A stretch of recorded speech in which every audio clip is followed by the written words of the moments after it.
mwaramutse meze reka noneho dukoreshe igihe cyacu neza.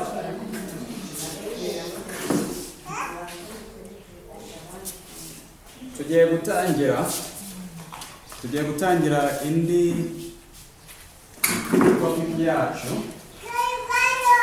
Isomo tugiye kwiga ni irigendanye n'ikintu bita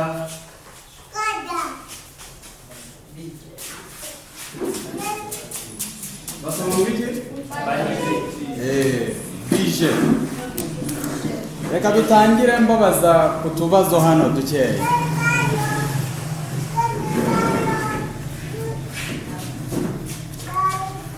Niba wambaye ubururu uyu munsi haguruka. Niba hari wambaye ubururu nahaguruka.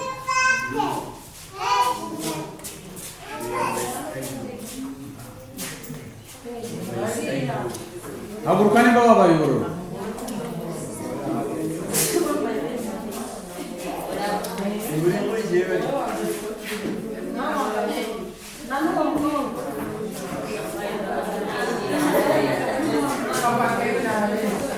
Aha, ngaho mwicara.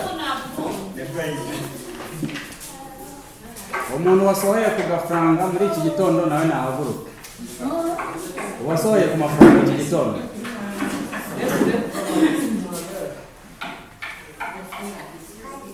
Okay, icara. Haguruka niba urya ice cream.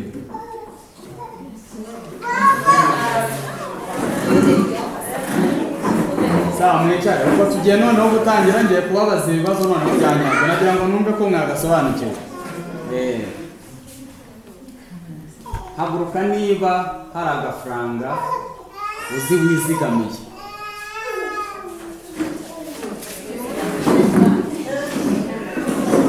Okay, icara.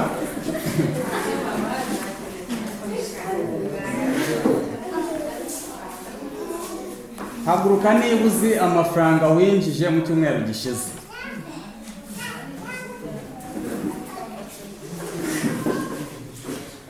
Icara.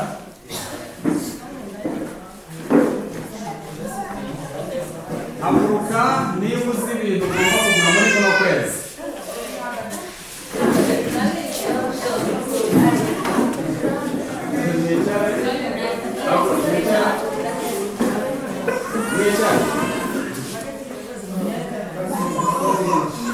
Haguruka niba uzi amafaranga ufite mu kagaro kanya. Haguruka niba uzi umubare w'amafaranga ufite mu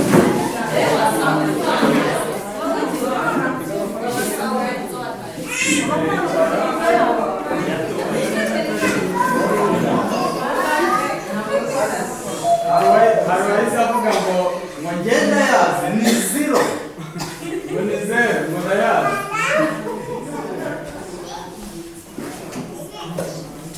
Haguruka niba wizeye ko intego zawe uzazigeraho.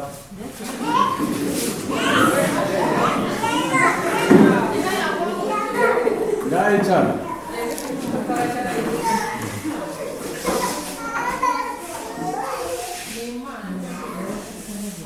Tugiye kureba uburyo wabasha gutegura.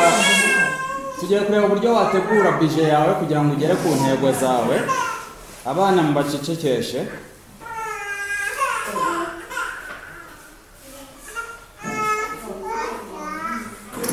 Ibyo bibazo nababazaga bigamije iki? Ninde uzi ibyo bibazo byaba bigamije? Ubona ari ibyenda kudusuzuma n'ibyo twize turimo turabishaka. Okay.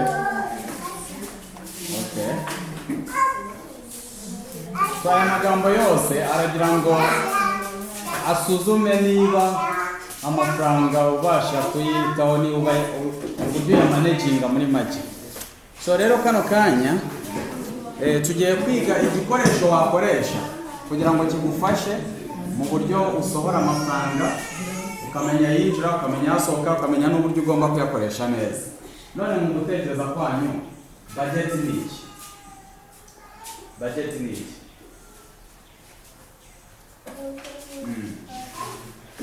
Budget ni ukureba isene, umubare w'isene ufite, warangiza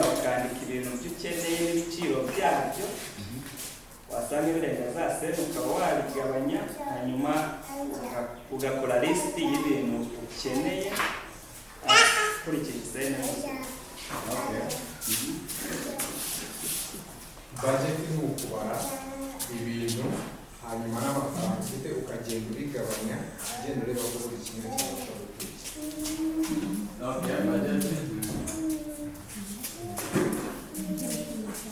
Budget ni ukugereranya ibintu runaka ukurikije ibindi wenda kugeraho. Undi budget ni iki? Ni urutonde rw'ibintu ushaka kugura ugereranyije n'amafaranga ufite. Undi budget ni iki? Budget ni ukumenya ibyo winjiza n'ibyo usohora. Okay.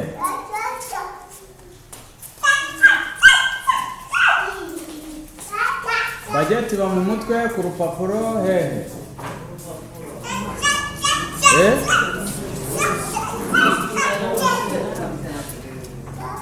Budget iba he? Hose. Budget ntabwo iba mu ntekerezo, iba ku rupapuro.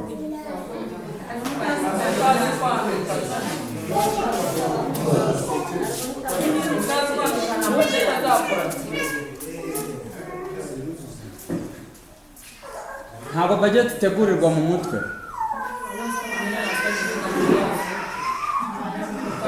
Umuntu uzi kwandika niwe ukora budget. Bivuze ngo ayifite mu mutwe iyo ntabwo ari budget.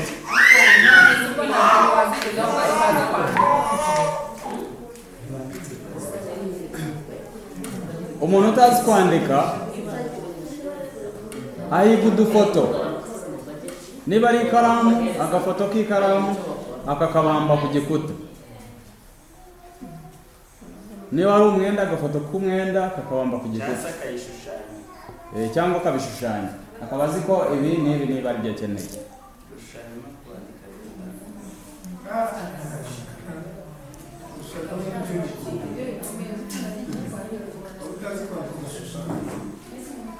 So budget ni igikoresho dukoresha mu gufata imyanzuro no mu guplaninga uburyo turi bukoresha amafaranga yacu kugera ku ntego. Bivuze ngo rero niba ari urupapuro wateguye, naho wandika ibintu bigendanye n'imyanzuro wafashe,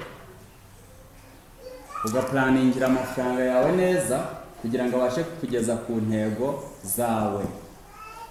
Rwa rutonde mpora mbabwira rw'intego zawe ugiye kwandika, budget ni agakoresho keza ko kugufasha noneho kurutunganya. Kubera yuko ngiye kubereka budget, mbigisha n'uburyo uzajya yuzuza muri ibyo bitabo byanyu.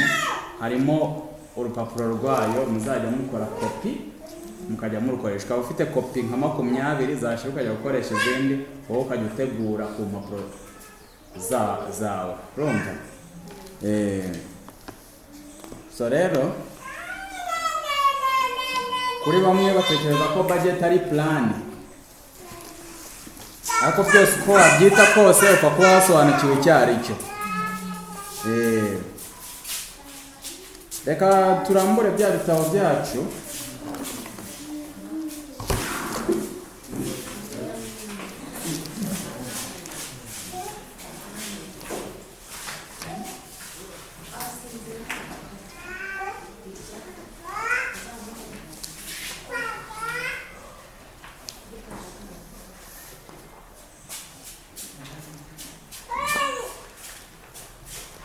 Muri bya bitabo byacu turambure kuri ino page.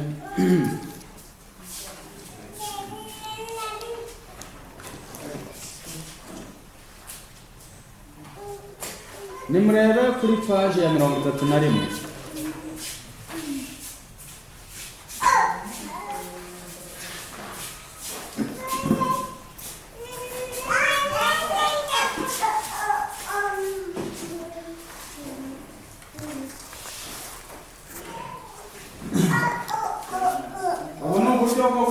bije ku bantu batize batazi kwandika.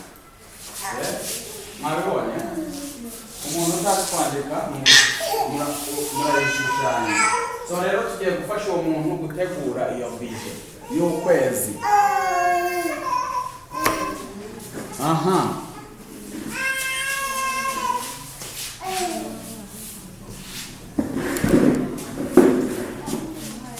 Mumbwire ibyo mubona aho ngaho. Bije y'uyu muntu y'ukwezi ni ibiki ateganya gukora? Icya mbere ni iki?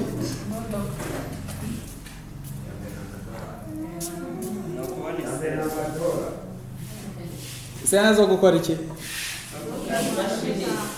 Hari icyo agiye gukanikisha. Kabiri, kubika amafaranga yo mu zabukuru. Gatatu, kohereza isene. Wenda hari nukuzohereza abantu be bo muri famille. Gatatu, kane, kudoda. Okay.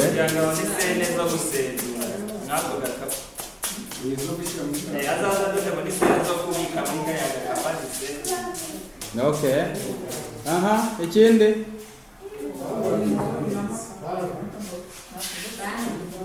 Kubaka inzu.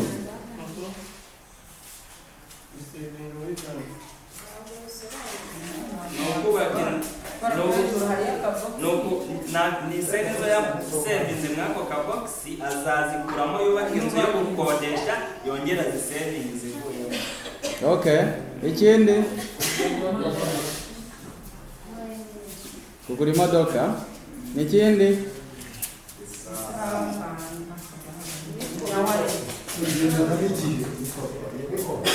Ikindi. Ikindi. Kuzana amazi. Ikindi. Ikindi. Ikindi. Yo kuri Kirisimasi. Ikindi.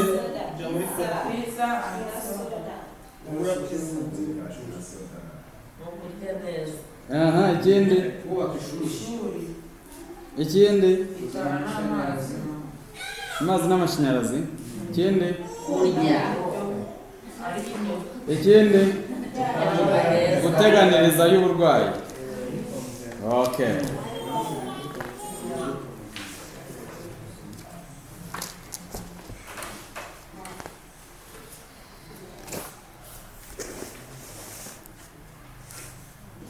So bije igizwe n'ibice bingahe? Bije igizwe n'ibice bitatu. Ibice bitatu by'ingenzi kuri bije ni ibi.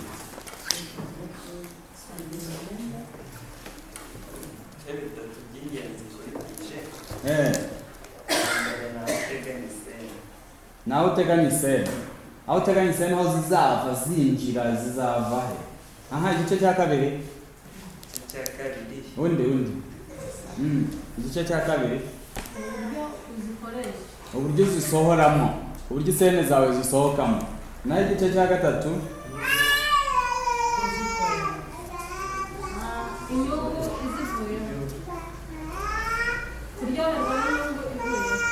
Inyungu ivuyemo muri izo sene. Okay. Aha. Twinjiza amafaranga mu buhe buryo rero? Amafaranga tuyinjiza mu buhe buryo? Amafaranga tuyinjiza mu buhe buryo?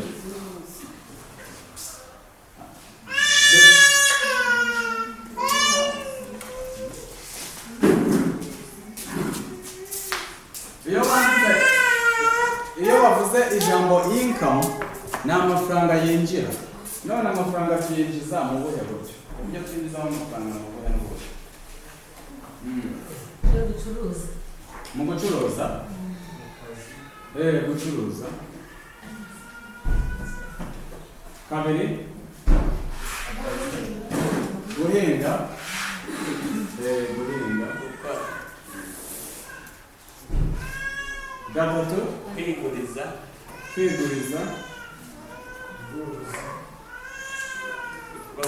Ubworozi.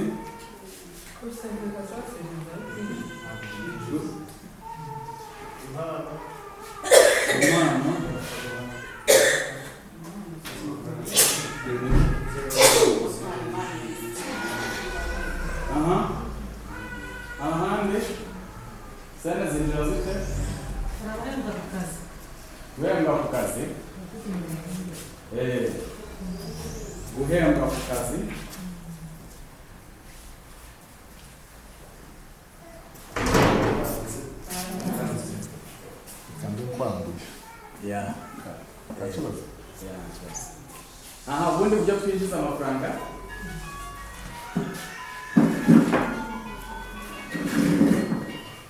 ubundi buryo twinjiza amafaranga ni ubuhe? So akazi kose uburyo bwo kwinjiza amafaranga, akazi kose ikintu cyose wakora kikaguha amafaranga uba urimo urinjiza. Okay?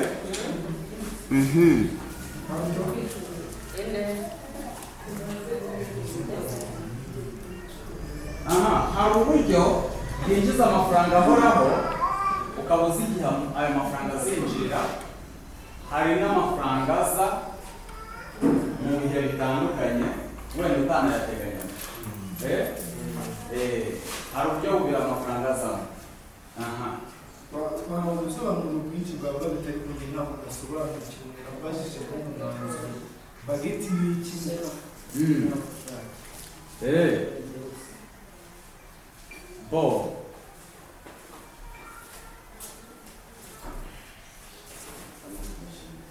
budget nk'uko twavuze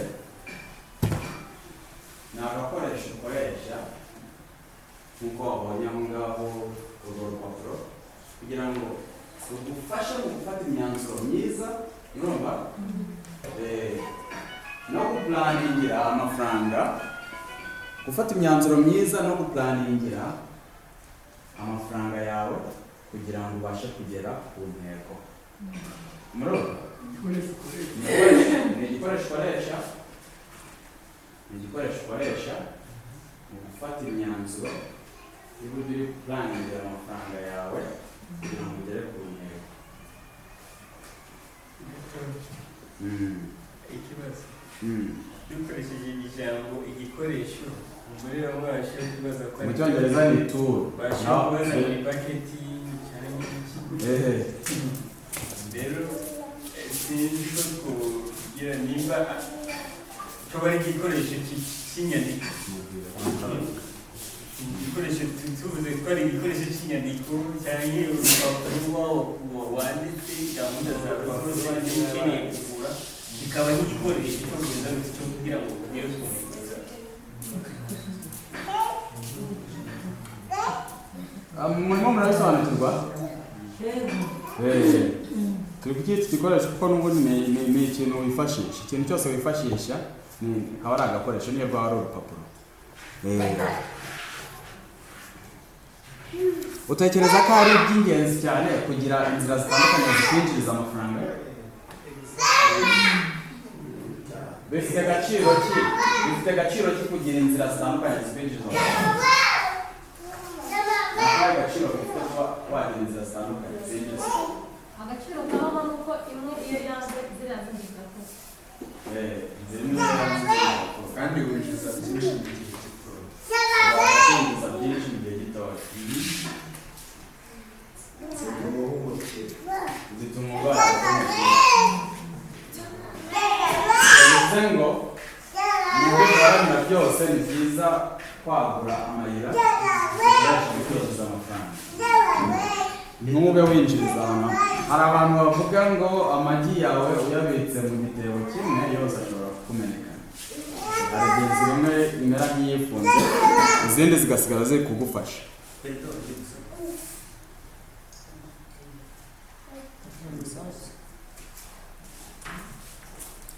So muri budget bimwe mu bintu twandikamo hari ibintu biba ari ibintu bikenewe by'ingirakamaro ndetse hari n'ibintu bimwe bishingiye ku irari, bimwe tuba dushaka bishingiye ku irari. None muri budget yawe ni ibihe bintu utekereza ko kuba birimo byaba ari ibishingiye ku irari byaba n'ibishingiye ku bintu dukeneye. Ni ibihe bintu biba byo dushyira kuri bije yacu? cyane cyane mu bintu tuba dukeneye ushobora kuvuga uti kamigurire inzu yo kuzima, akaba ariyo ushobora gusezerera ukayikorera bije y'amafaranga izagutwara. Ibintu byose dushyira kuri bije ni ibihe? twita nini Ni kuvuga ikintu ni urwego renti n'ibyo byacu ubworozi cyane kurangira natwe b'ababyeyi serivisi z'abana basi kurangira cyane ngo umwana atazamwita amafaranga y'ishuri, ibyo kurya ariko njye niba twise wavuze ngo bisa nkaho byaba bishingiye kuri oya byose n'ibiri ingenzi n'ibitari iby'ingenzi byose ni ibiki ukwiye gushyira kuri bije yawe. kwiga imyambaro Imyambaro, kwivuza, ubukwe.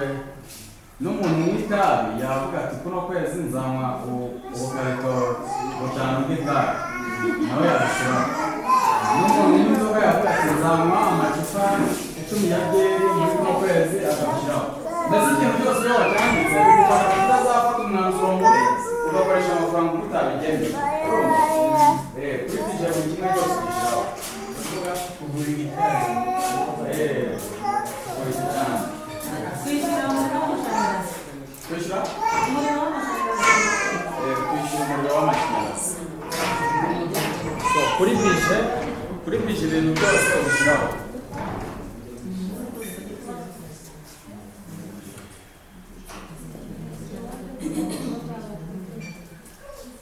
Ari amasogisi ugishaka kugura muri kuno kwezi, amasogisi uyashyiraho. Ari amakaramu cyangwa amakayi y'abana, nabyo ubishyiraho kuri bije yawe. Nta kintu na kimwe usiga udashyize kuri bije, kuko iyo ubonye utangiye kugura ibintu bitari kuri bije yawe, urumva nawe aho warangiriza. Kuri bije yawe hariho bimwe ku bintu by'ingenzi utagomba kwibagirwa. Ni nk'ikintu utekereza utagomba kwibagirwa kuri bije yawe igihe uteguye bije ni iki? Kwishyura ideni. Uzi ikintu cyiza cyane. Ntukibagirwe guteganya amafaranga yo kwishyura ideni niba hari ideni urimo, sibyo? Ibyo kurya ntabwo wabyibagiwe. Ibyo wenda wakora. Amakara. Ibyo kurya bizatekwa n'iki? Ibyo kwambara ntabwo wabyibagiwe. Ariko bigurwa rimwe na rimwe, ubwo rero ntabwo byajya bihora kuri bije igihe cyose. Amafaranga y'abana, amafaranga y'amazi. Ikindi cy'ingenzi rero utagomba kwibagirwa, kigomba kuba n'icya mbere kuri bije yawe, ni amafaranga yo kwizigama, savings. Ugashyiraho aya niyo nzasabira, sibyo? Ushobora kudashyiramo umubare utazi wenda y'izindije, ugashyira ngo 10% y'amafaranga ntegeza ni savings.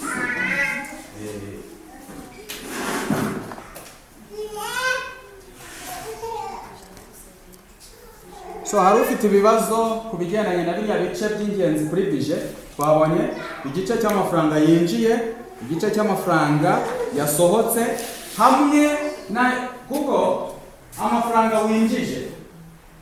Reka mbabaze ikibazo. Umubare w'amafaranga winjije uramutse ari mutoya kuruta umubare w'amafaranga ugiye gusohora, ukaba uri kuri bije yawe,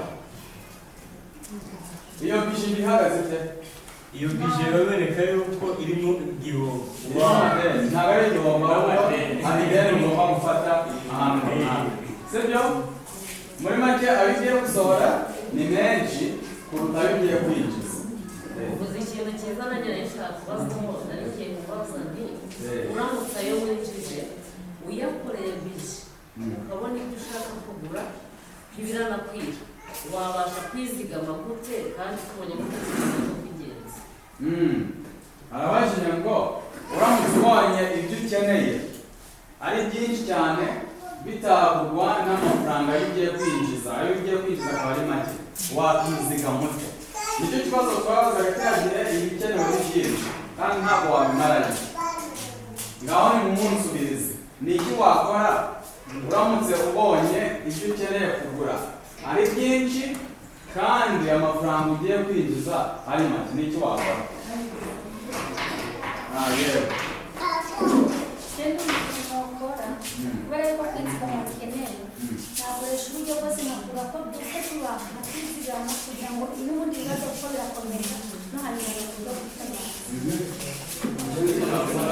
numva nabanza nkareba iby'ingenzi bintwara n'aya mafaranga, ibindi noneho nkaba byihoreye nkomeza kwizigama nacyo nkagenda. uyabanza akareba iby'ingenzi bihwanye n'aya mafaranga.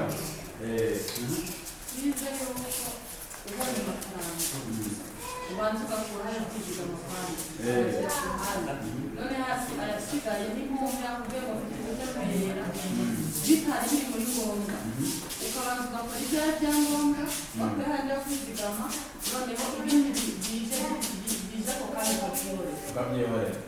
Okay, ukabanza ugakuraho ayo kwizigama ugakoresha yandi byashyirwa bikagura. So uko twigishije mu gukora budget plan, ni kuvuga plan y'ibyo ukeneye. So uramutse ubona amafaranga ugiye kwinjiza ari makeya ukurikije ibintu ukeneye, ayo mafaranga uguramo bike bike ugiye ugura ubivura urekeraho, ubona andi ubivura urekeraho mpaka igihe byose ibyo ukeneye uzabivurira. Yuko ntabwo yavuze ko ayo mafaranga winjiza ko kwinjiza bihagarariye, uzakomeza winjiza uko winjiza ukuraho kimwe ubivura mpaka byose bishizeyo. ariko ikibazo cyo ntabwo byashyiraho yuko ukomeza wongeraho kuri plan n'ubundi. So mwahize ikindi nagira ngo mumenye ko ibintu ukeneye bitashirayo, sibyo? Rero savings muzishyira imbere kubera yuko n'izo saving wahitamo kuzikoresha ngo ugure ibintu, niyo wahitamo no gusaba ideni ku muturanyi, ibyo ukeneye n'ubundi bizaguma byiyongera. Murabyumva? Gukora savings ni plan yo kuva mu bukene bukabije. Hari undi usigaranye ikibazo? Ikindi kibazo, uramutse usanze ibyo uteganya kugura bigura amafaranga makeya kuruta ibyo uri kwinjiza, ubwo budget bihagaze ite? Ibihagaze neza, bivuze ngo hari amafaranga uri gusabura ku ruhande. Iyo wabasha gusevinga cyangwa ugashora akagukorera ikintu cyinjiza, iyo wisanze kuri urwo ruhande utangira kumenya ko utangiye kugira iterambere mu by'amafaranga.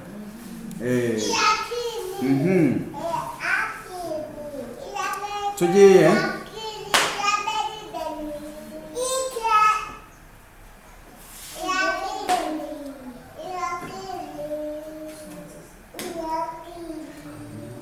hari bije yo tugiye kureba uburyo twakuzuza. Murebe kuri no story yo kuri page ya 33.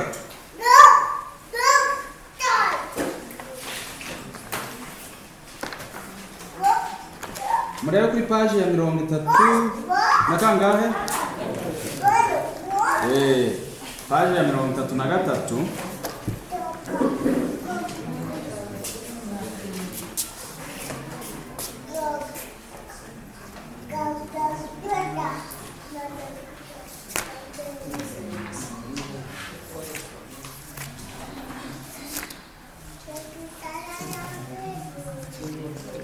Muri yo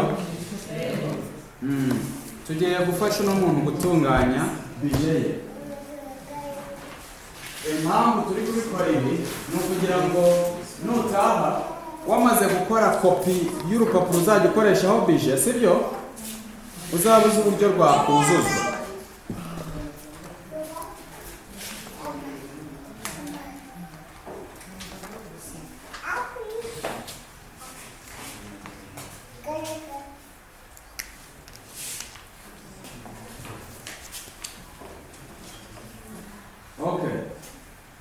Hariho kuri case study number 3 ya gatatu, uri kuyibona?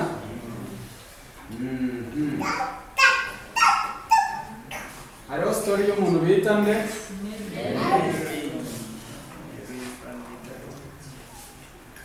Ni story zingahe? zibiri. Ehe, tugiye gufasha uwo Mary gutunganya budget ye.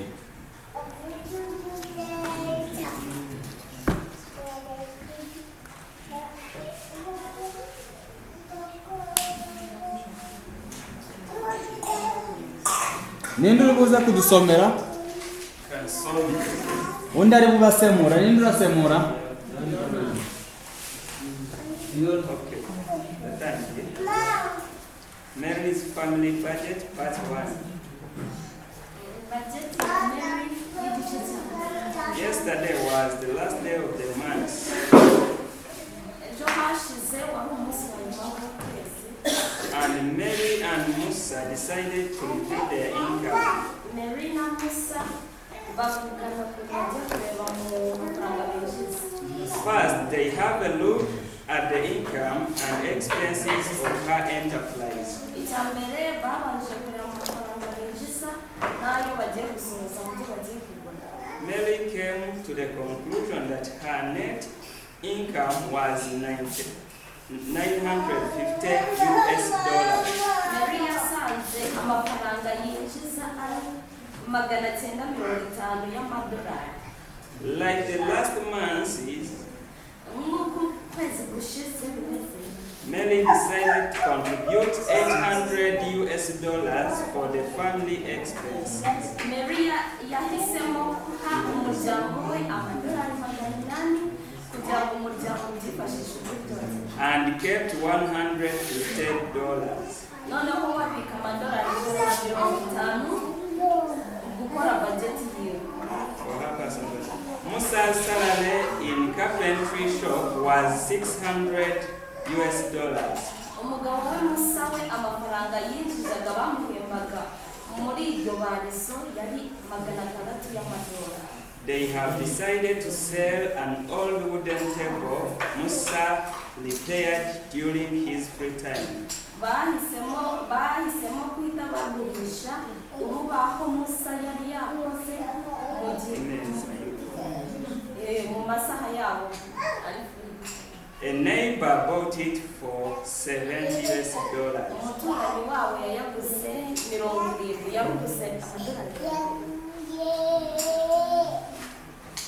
Musome niyo hasi kuko turakomereza. Okay, case study number 4, Mary's family budget part 2. Bajeti ya Mary igice cya kabiri. Once Mary and Musa have received their income for the following month. Okay. Once Mary and Musa have reviewed their income for the following month. Hanyuma Mary na Musa bamaze kureba uburyo binjije bazinjiza mu kwezi kuzakurikiraho. They begin to plan how they will spend their money. Batangiye gupanga uburyo bazasohoramo izo senti. First, they will pay their rent $220. Icyambere bavuze ko bazishura inzu bakodeshaga amadolari $220. Then for gas, water and electricity, they prepare cell phones, charge cards around. Electricity local, they will spend $80 for food. Hanyuma bavuze ko gasi iyo batekesha amazi ndetse n'amashanyarazi bizabahagarara amadolari $80. For food, they estimate $350. Hanyuma ibiryo babiteganyirije amadolari $350. For transport, $90. Hanyuma transport amadolari $90. And for medicines, $50. Hanyuma ubuvuzi babuteganyiriza amadolari $50. Their prepaid cell phones charge comes to around $30. Hanyuma telefone zabo zo batari barishuriye baziteganyirije amadolari $30. The nursery where they look after their kids charge $100 for both kids. Hanyuma nasare abana babo bigiragaho babasabaga amadolari $100. They will send $100 to Mary's parents like every month. Hanyuma bazohereza ababyeyi ba Mary amadolari $100 nk'uko buri kwezi babikoraga. They also decided to upgrade Mary's phone to a newer one. hanyuma bavuze ko bazahindura n'isimu ya Mary bakagura insha. It will cost around $120. kandi bikaba bizabafata amadolari $120.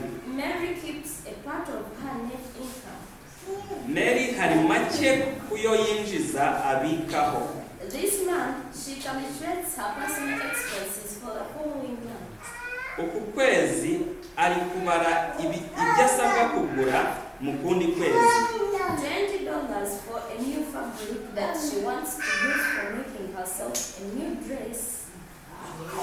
Amadolari 20 y'igitenge cyazashoneshamo undi mwenda. $40 for a new entrepreneurship training online she started last month. Hanyuma n'amadolari 40 kuri gahunda yo kwiga binyuze kuri interinete y'ukwezi kwashize. Okay, story narangiriye. Naho ngaho story irangiriye. Okay. Ino bije muyifite kuri page ya 32. Iyo ngiyo shushanyije aho ngaho. Murayibona? Kuri page ya 32. Yaho ngiye kwereka uburyo tubasha kuyuzuza. Nimwe mugiye kumbwira ibyo turashiramo hano. Babandi Fiona, ni wowe ugiye kuba udusomera ibirimo aho ngaho, sibyo? Kugira ngo tubashe kuyuzuza neza. Icyambere, umushahara wa Musa nangahe? Musome murebe mu bitabo byanyu mwese abasongereza mufashe bagenzi banyu mwegeranye mwerekana kuri iyo kesi mwese murambura ibitabo byanyu. Mwese niko mubibona? Umushahara wa Musa nangahe?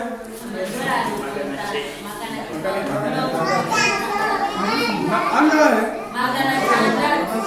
Umushahara wa Musa ni $100. Amadolari. Okay? Harahanditse ngo Mary's contribution to the family.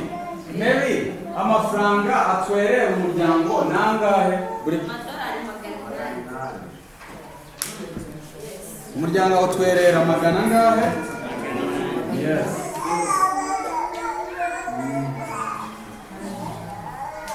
Okay. Ikindi ubwo amafaranga iyi bije turi gutegura ni y'umuryango wande, ntabwo ari iya Mary ku giti cye, ni bije y'umuryango wande. Ubwo rero umuryango wa Mary winjiza amafaranga y'ahoraho. Umuryango wa Mary amafaranga winjiza nangahe ahora?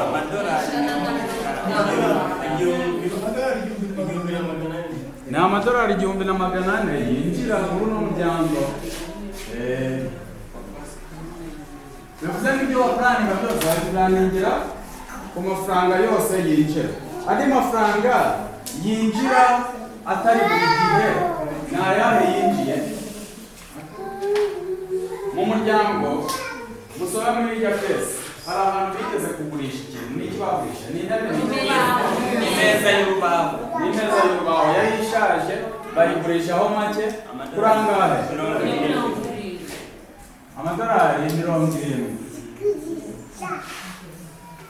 Okay? Bivuze ngo yose hamwe ayo binjije nk'umuryango yarangahe? 1,470. Yose hamwe ayo binjije.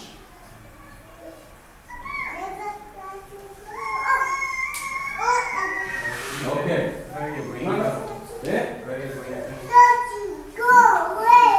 Variable income nyine nayo 70.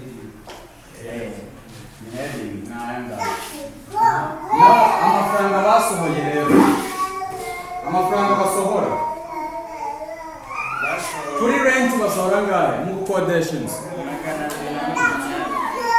Kuri rent basohora $220.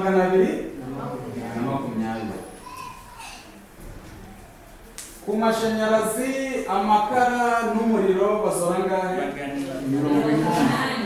Basohora 80.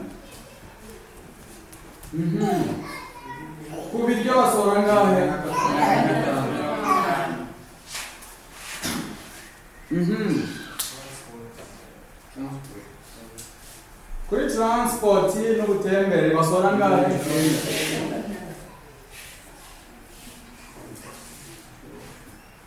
Kuri telefone n'amayinite n'amamega basora ngahe? Basora 30. Ku by'ubuvuzi basora ngahe?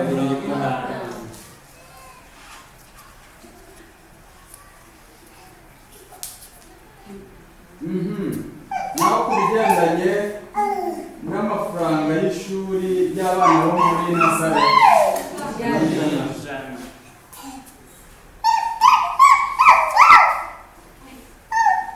ubwo yose hamwe basohora aho ngaho nangahe?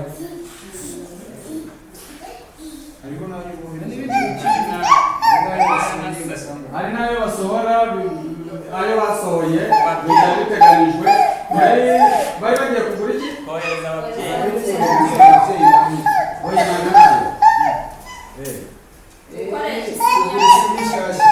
telefone ya Mary yo bavuze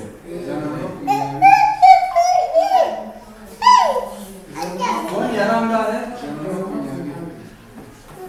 ubwo yose hamwe basohoye yarangahe? igihumbi kimwe na 40 z'amadolari. Igihumbi kimwe na 40 z'amadolari.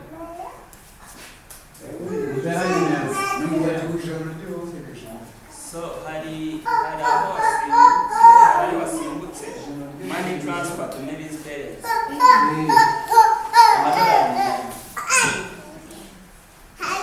Avuye kuri nasare fees. amadolari 100 yo batanze barenze Mary's parents. Yose hamwe ubwo nangahe? Yose hamwe ubwo ni igihumbi kimwe n'ijana na 40 y'amadolari. Yose hamwe igihumbi kimwe n'ijana na 40. Okay? Okay. Zinjije angahe yose hamwe?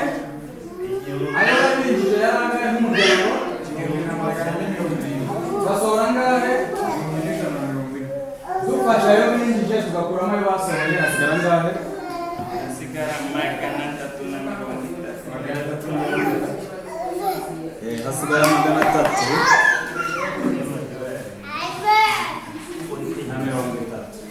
So,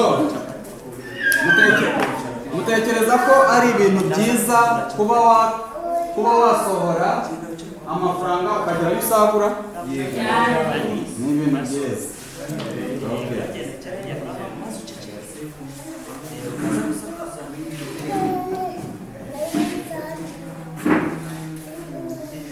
Okay, none ndagira ngo mbabaze ikibazo.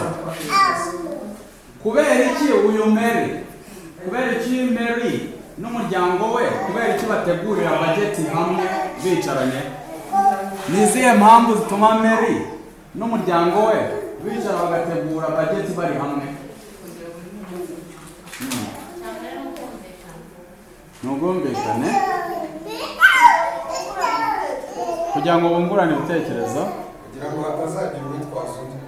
Hatazagira uwitwaza undi.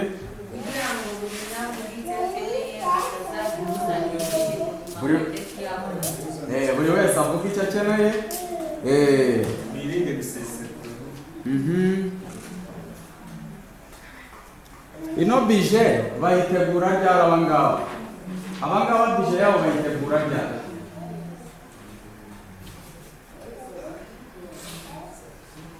Bayitegura ryari?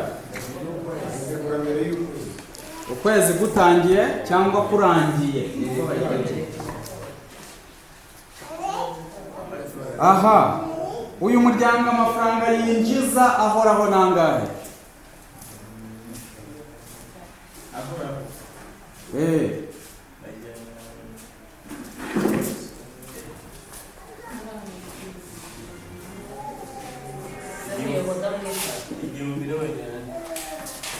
Amafaranga ahoraho binjiza nangahe? Ni 1,000 angahe? Ibihumbi 470.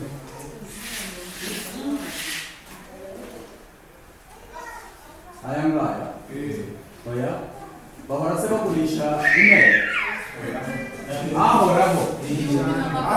cyane. 1,800. Okay.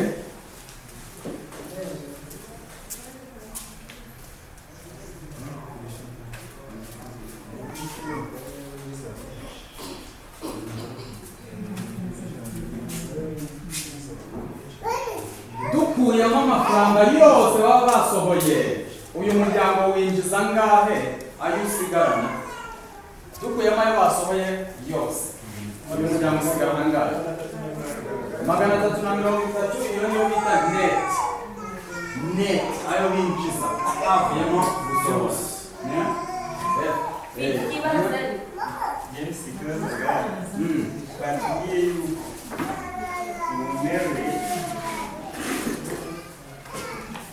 Mary come to the conclusion that her net income was 950 US dollars. Serious? Izo rero bivuga ko ntabwo rwose yazi contributing. Ya contributinze 800 US dollars. Hanyuma adisidinga kubika 150. None ayo ijana na 50. Kwatigeza ajya muri budget. Yabitse ari Sawa. ayo was her personal budget. Okay. Ayo yaraye personal kandi budget tukana ya family. Iyi ni family. Mary afite budget ku ruhande, ariko iyi budget ifite kupana y'umuryango wose. Amafaranga ya Mary na ya Mary ayo yashize mu muryango niyo barabajetingira. Urumva? Nk'uko nawe wakuzana n'umuryango ukababwira uti ndabaha imitwaro 20 kuri budget yo mugiye gutegura y'umuryango. Ufite ayawe nawe gutegura ku byawe ku ruhande.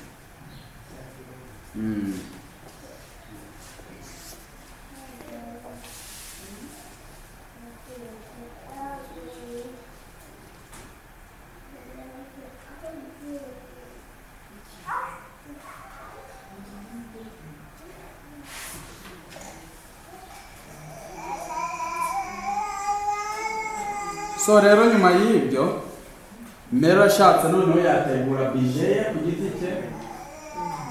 Urumva? Iyo umuryango yayirangije.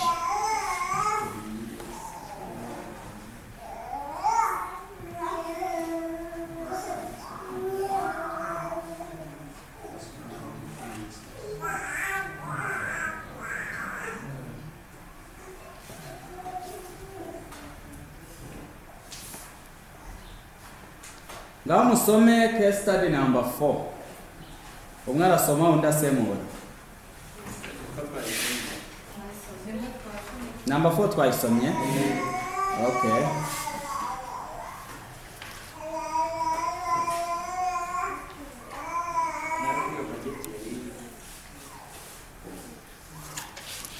Okay.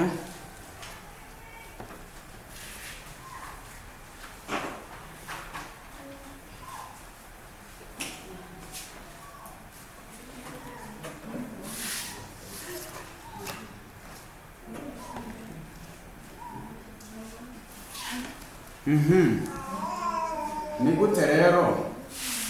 Ni gute twatunganya budget yacu kugira ngo twirinde kuba twajya mu gihombo? Hari gutunganya budget ugasanga urimo urasohora menshi kuruta ayo wari winjije. Ibyo biramutse bikubayeho ni ibyo ukora. Ugiye kuri budget yawe ugasanga ibintu ukeneye biri hejuru y'amafaranga uzaba winjije, ukora iki?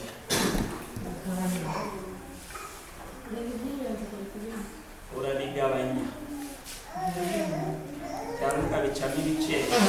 Kuri ya budget ya Mary n'umuryango we ni nk'iki wakuramo? Ni nk'iki wakwirengagiza kuri ya budget ya Mary n'umuryango we?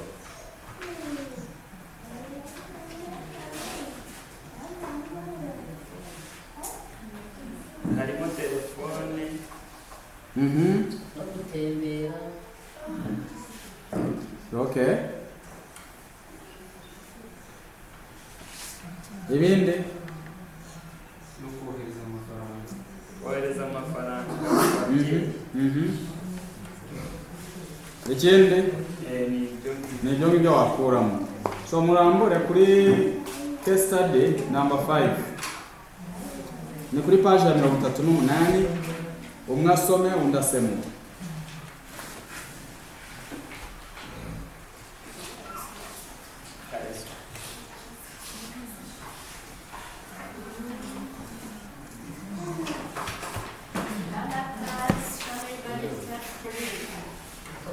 bije y'umuryango igice cya gatatu. It seems Mary and Musa are facing some issues. Bisa nkaho Mary na Musa hari ibibazo barimo barahura nabyo. Despite they had planned to meet their budget, Nubwo bari barapanze bije yabo neza, the COVID-19 impact has been hard. gusa ikibazo cya corona cyakomeye. Mary has sold considerably less than expected. Mary yakomeje gusohora isene nyinshi zirenze izo yari yarateganyije. And instead of being able to contribute $800 to the family budget, Kandi mu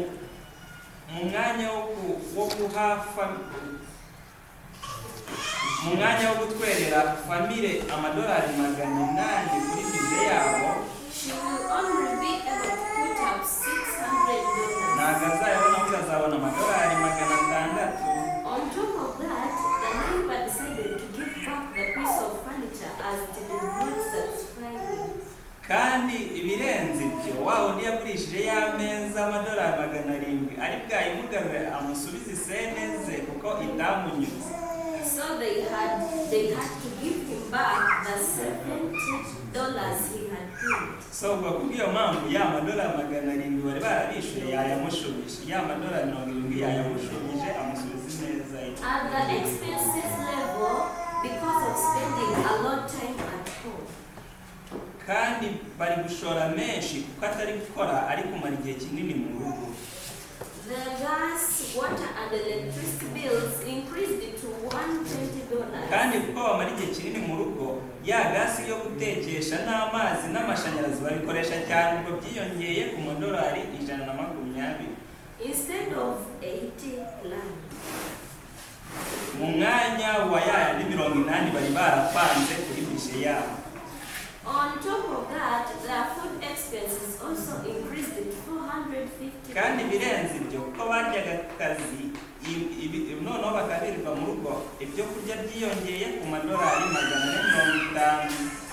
Due to shortages and increased prices, but also because the kids had to stay home all day.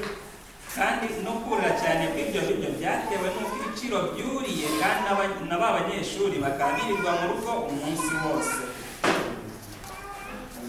Okay, rero mujye kuri iyo bije tuyirebeho yo kuri page ya 39.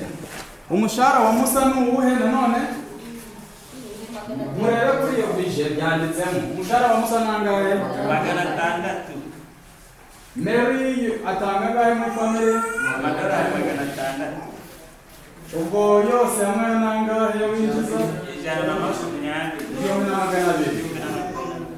Okay, ese hari ikintu baba barakurisha ngo babone agasene? Zero. Yose yo winjije ubwo nangahe? Ni $200. Basohoye angahe kuri rent? Amashanyarazi n'amakara n'amazi ku biryo $450. mu butembere 90. mu buzima 50. muri telefone amafaranga y'ishuri yose hamwe ubwo nangahe ayo basohoye?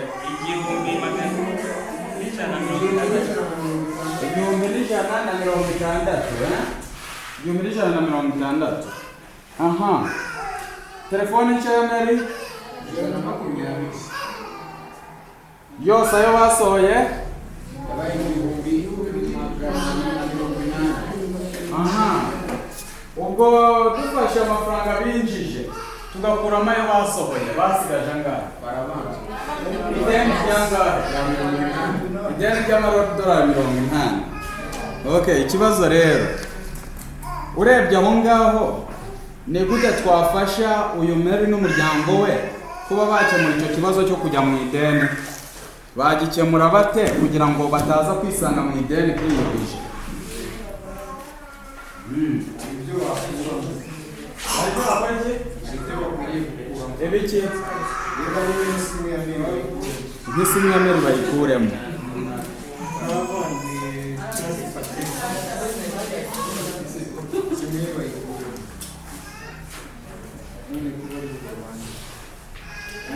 dufite amagurupe atatu iyi gurupu n'iyingiyi n'iyi uzana ibintu bitatu mu munota umwe gurupe iri buvuge ibintu bitatu ibyo bakora kugira ngo bave muri icyo gihombo turi kubona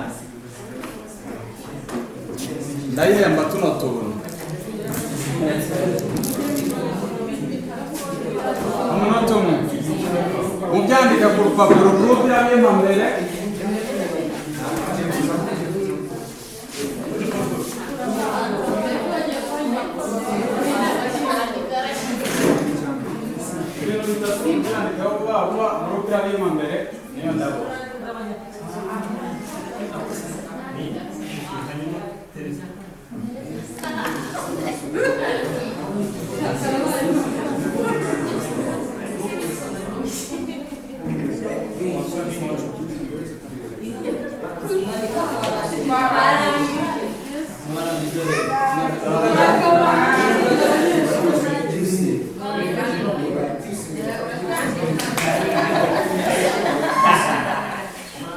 Okay.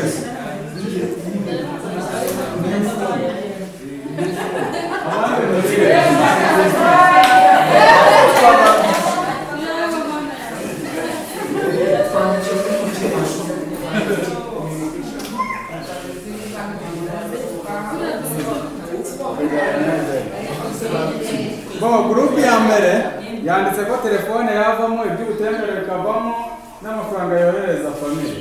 Icyo ntabwo ari cyo. Amafaranga yohereza kandi ayo mafaranga niyo famille iri guteguza bije.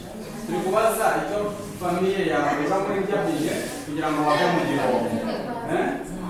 Okay. Hanyuma ino groupe ya mare bwa kabiri yavuze ko iby'ubutemere byavamo ibya telefone bikavamo n'iby'amaye yatanye bikavamo. Hanyuma ino groupe nayo gukuramo fone airtime n'ingendo. Iyi groupe rero niyo yampaye mbere.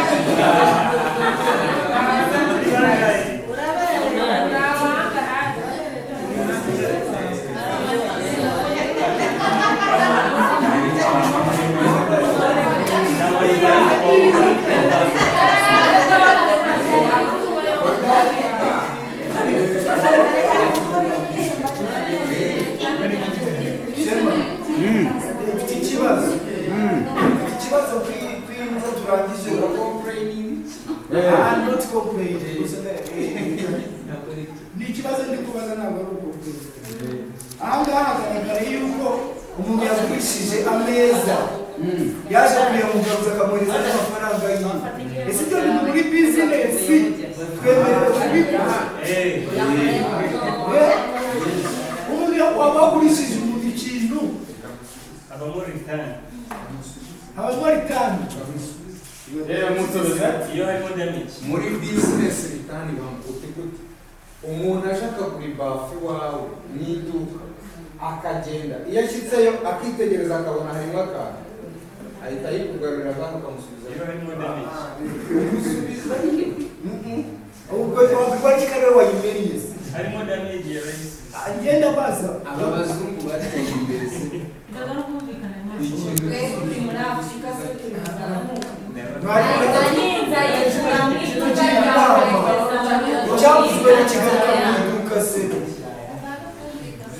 Okay, ikibazo rero.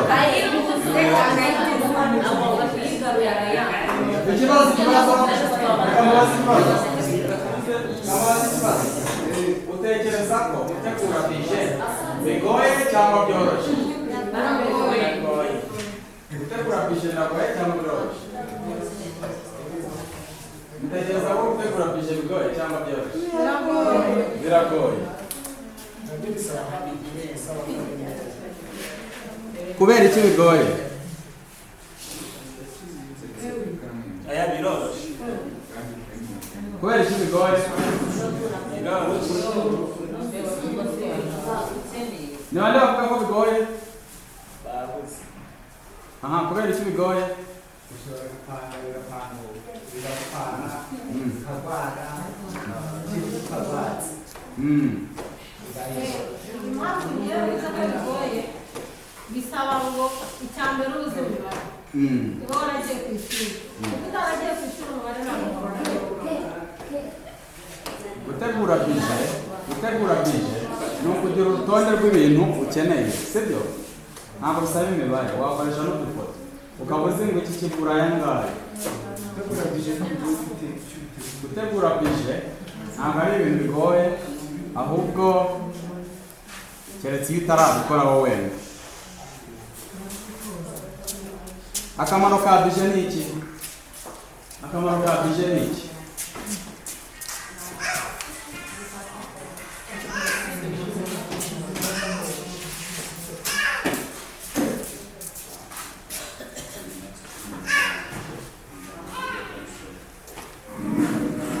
Akamaro ka bije ni iki?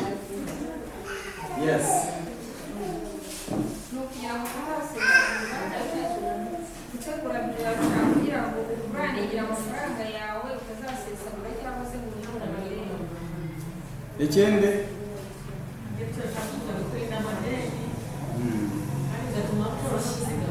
Ikindi?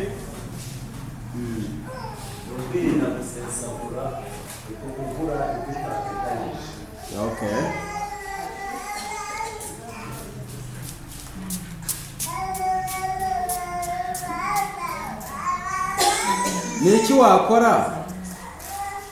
Ni iki wakora kugira ngo wiyorohereze uburyo uzategura bije yawe neza? Ni iki wakora kugira ngo wiyorohereze mu gutegura bije yawe neza?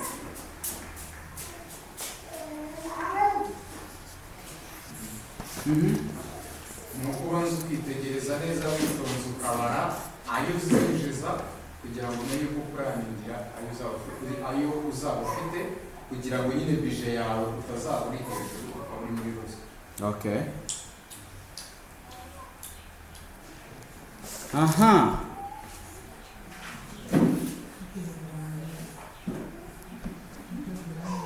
Ni ibiki rero bitubaho bigatuma gusevinga bitugora? Ni ibiki bituma gusevinga bitugora? Ni izihe mpamvu zituma saving kuba twakizigamira bitugora? Impamvu bitugora gusevinga mu gukoresha amafaranga tutapuraninze tugomba kugura ahubwo tugira uko twiboneye. Niyo mpamvu tugomba n'uko twasevinga kugira ngo usanga twakoresha amafaranga menshi gusumba ayo dufite. Impamvu bitugora ni uko dusanga turi busohore menshi kuruta ayo turi bwinjize. kandi turi kumwe n'ibyo ukeneye gutera. Ugasanga ibyo ukeneye n'ibyo byinshi kuruta ibyo ubigenza. Ibura ry'akazi. Aha. Hano baravuga ngo amafaranga yose ninjije ngo mfite ideni rinini mba ngiye kwishyura.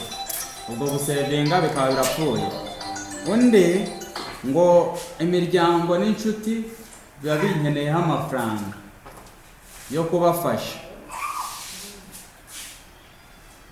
Undi aravuga ati amafaranga ninjiza nta nubwo ahagije kuba nakemura ibibazo by'umuryango wanjye.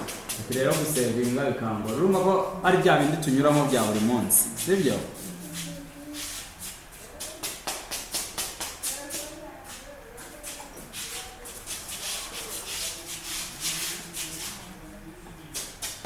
Mbahaye rero buri group ngiye kuyiha iminota 3. Iyi group iminota 3, iyi group iminota 3, iyi group iminota 3. Gusevinga birangoye kubera ibibazo bineye. Gusevinga birangoye kubaye mu muryango. Gusevinga birangoye kubera ibyo dukeneye ari byinshi mu muryango. Gusevinga birangoye kubera amadeni tuba tugiye kwishyura. Gusevinga birangoye kuko n'amafaranga twishyuza adahagije kugura n'ibyo kurya dukeneye. Ni ibihe bisubizo mwatanga gukuraho icyo kibazo uza gusevinga. Ni iki twakora no muri ibyo bibazo bihari, ni iki twakora kugira ngo umuco wo gusevinga ubeho. Ngiye kwandika ibisubizo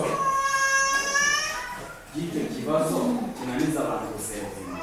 Ngaho mugiye guhabwa mu minota 3 ikibazo cyari n'isoro.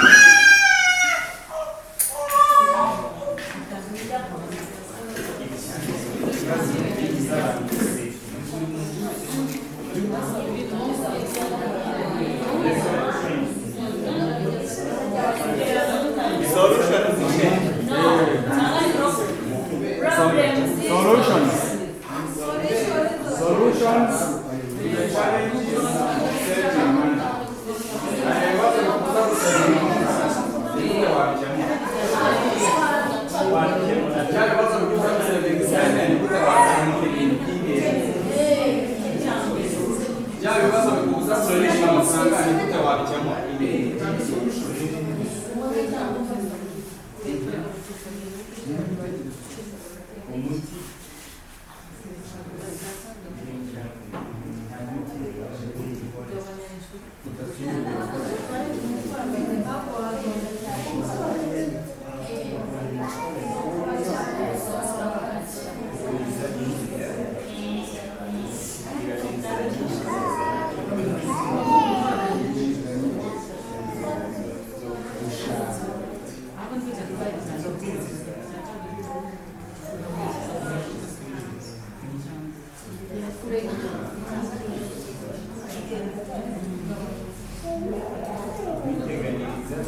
Gushaka uburyo wagabanya amadeni. Gabanya amadeni. Aha, kane.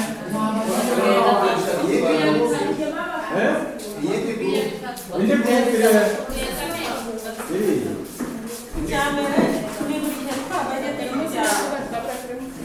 mutange ituze. Gukora iki? Tegura bije. Icya kabiri, woza ibitekerezo byawe ku ntego yawe. Woza ibitekerezo ku ntego. Wakwiyemeje kugira ngo ntugasesagure. Ikindi, ureka gusesagura, kwirinda gusesagura.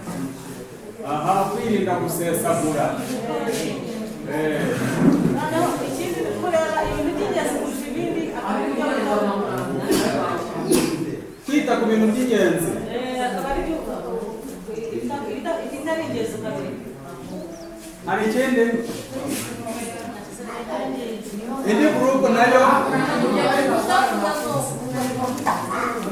furaha. Mutubwire. Turasoma ibyawe.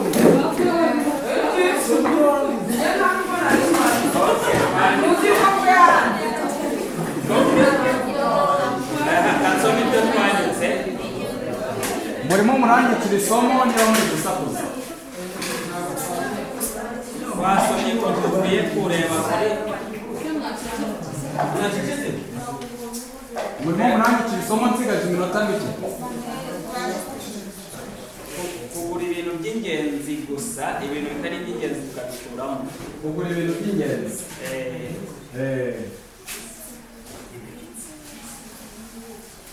Buri by'ingenzi. Hanyuma twabonye ko dukwiye kureba gukurikiza ayo twinjiza tugasohora makeya. Usohora make kuyo winjiza. Aha. Hanyuma guhiga uburyo twasevinga si bitworohere kuyakurayo, twabyizaho tubona ko twakoresha nka block account. Aha. Koresha fixed account. deposit account. Ku buryo tutayatekereza tugeze mu bibazo tuba twayakurayo. Hari ikindi? Aya ni ibyo ngibyo. Okay, none ndababaza ikibazo hano.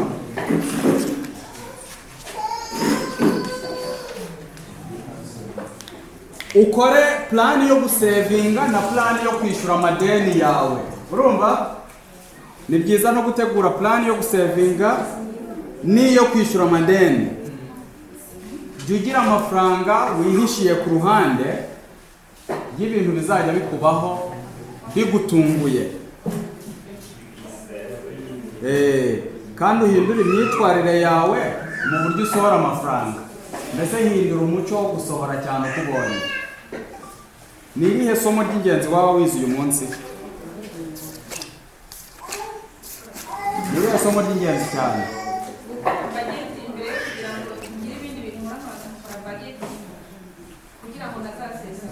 Gutegura budget kugira ngo udasesagure.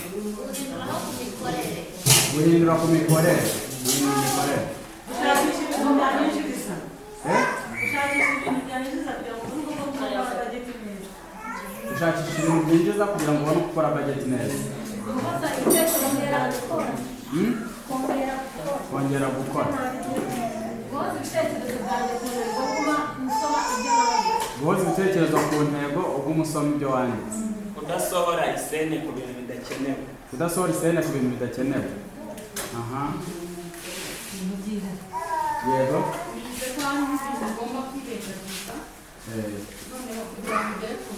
Ni ngombwa kugira ibyo wirengagiza kugira ngo ugere ku ntego. So, bije twize ko hari ikintu dukoresha kubasha kumenya amafaranga twinjiza n'ayo dusohora. Sibyo? Bije idufasha gufata umwanzuro w'amafaranga tugomba gusohora cyangwa uburyo turi buyakoreshe kugira ngo tugere ku ntego zacu.